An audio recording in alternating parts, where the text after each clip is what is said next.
He always made sure he took care of this place, and it was a big part of his life. And he told me one day, he said, "Son, this is the one place that turned my life around."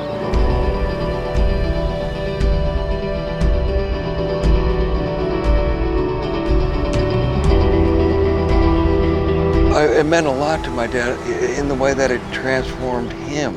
I mean, he could have easily been in jail for the rest of his life. He called it the Hooskow. I could have easily ended up in the Hooskow if it wasn't for this place.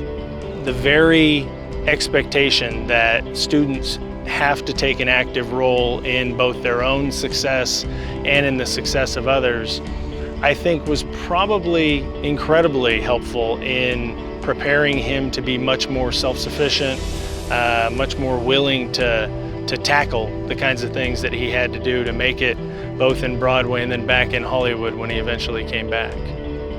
Steve is a unique individual for many, many reasons. He was an avid lover of all things mechanical, not just cars. He loved motorcycles, he loved airplanes, he loved to go fast, he loved mechanical things.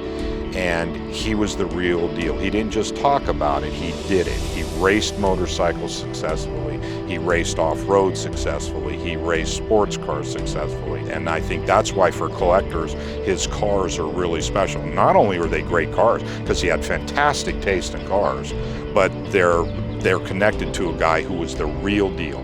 And that means something to collectors. In the day when the 930 Turbo Carrera came out, it was the car. It was the car du jour that everybody had to have. Seeing that thing for the first time with all, I mean, it looked like the RSR Turbo, you know, toned down, but it was just, you know, you gotta remember back then when it was on the roads. And the acceleration at the time was phenomenal. You could close gaps so easy. My dad had little things done to it, like on the dashboard, he had a switch put on, so it would kill the rear lights in case he was being chased a mole. But he would always tell me you can't outrun a Motorola. He ordered it with a sunroof, positive traction, rear end, special order paint, slate gray, black interior, sport seats, dual mirrors, and later he put the 8s and the 9s on it. Came with 7s and 8s, which was standard wheels. He ordered, then he put 8s and 9s on it. But, you know, all of those personal touches that Steve had done, and he didn't do many to them. It was a pretty, those Porsche 930 Turbo Carreras were pretty out of the box, balls out cars. And a lot of people got into a lot of trouble with those. In fact, they got in so much trouble with them early on that Porsche kind of took them off the market here in the United States for a while because they were such a handful to drive.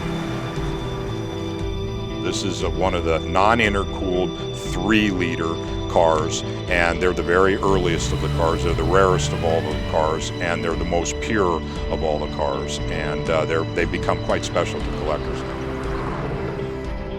I think what we're going to create here is really the life story of Steve McQueen. The life story of what the Boys Republic meant to Steve McQueen still means to Steve McQueen and his family and his legacy.